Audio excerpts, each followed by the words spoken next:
The ocean was unnervingly calm the night it began. Dr. Eva Stanton stood on the deck of a deep-sea research vessel, gazing into the pitch-black waters. The sky was starless, the horizon a faint blur. For months, she had tracked anomalies, strange seismic shifts, electromagnetic pulses, and sonar readings that defied all logic. Something was down there, buried beneath the ocean floor, something ancient and unknown. Below them, something stirred. At first, it seemed like a natural event, a tectonic disturbance perhaps. But then the instruments went haywire. Pressure changes, unexplainable heat spikes, signals twisting in impossible patterns. Eva's unease deepened. This wasn't natural. It was far beyond any geological event she had studied. It was alive. A tremor struck, throwing the crew off balance. Then a sound, a low, resonating hum. It was unlike anything they had ever heard, like the ocean itself singing a forgotten song. The sonar room erupted in panic as an enormous shape appeared, slowly moving upward from the depths.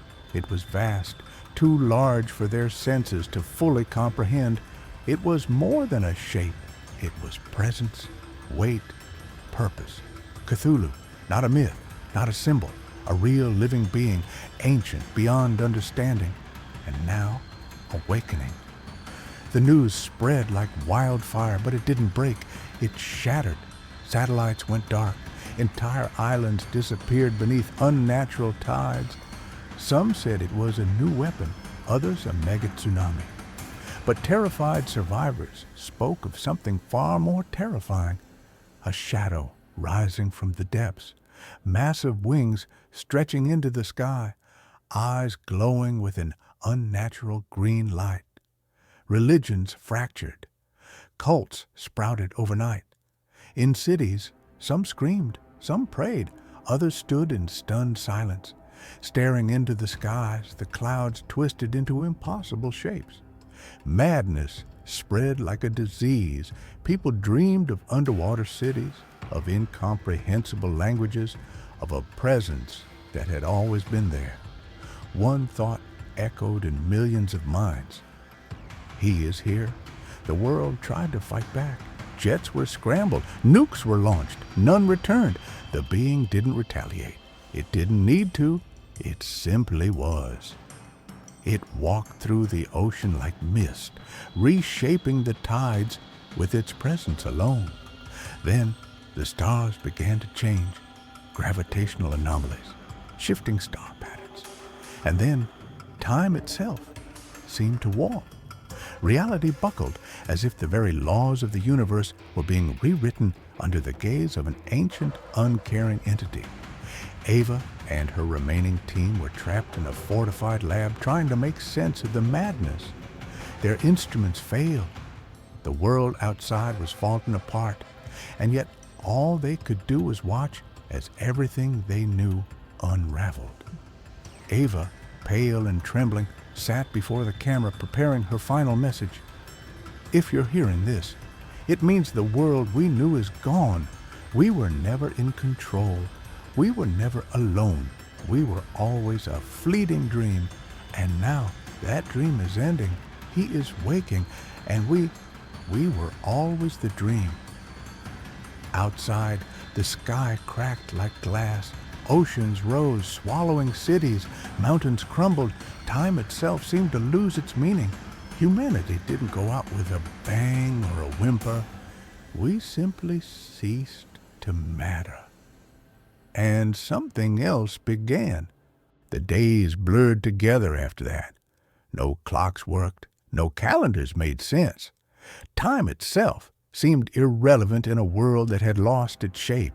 Reality bent and twisted in ways that no human mind could comprehend. It wasn't just the world crumbling.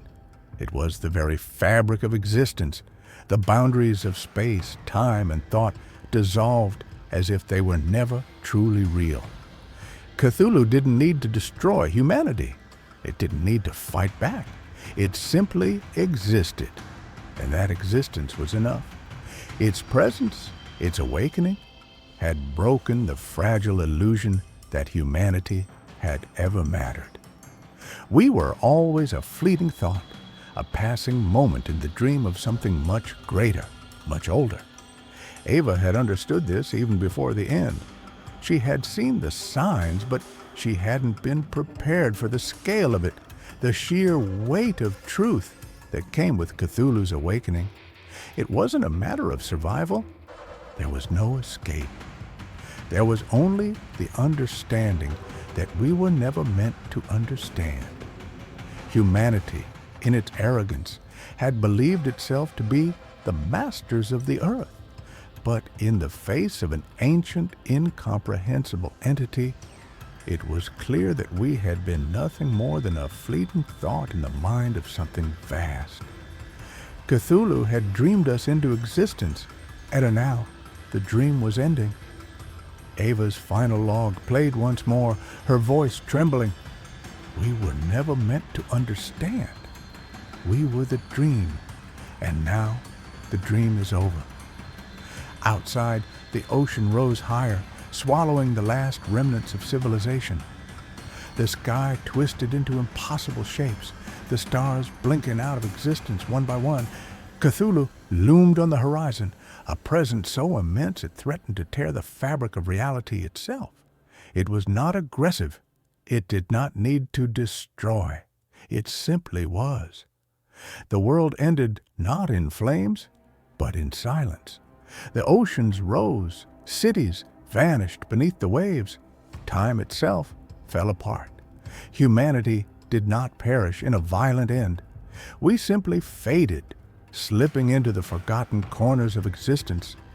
And as the last remnants of human life disappeared beneath the dark waters, something else took its place.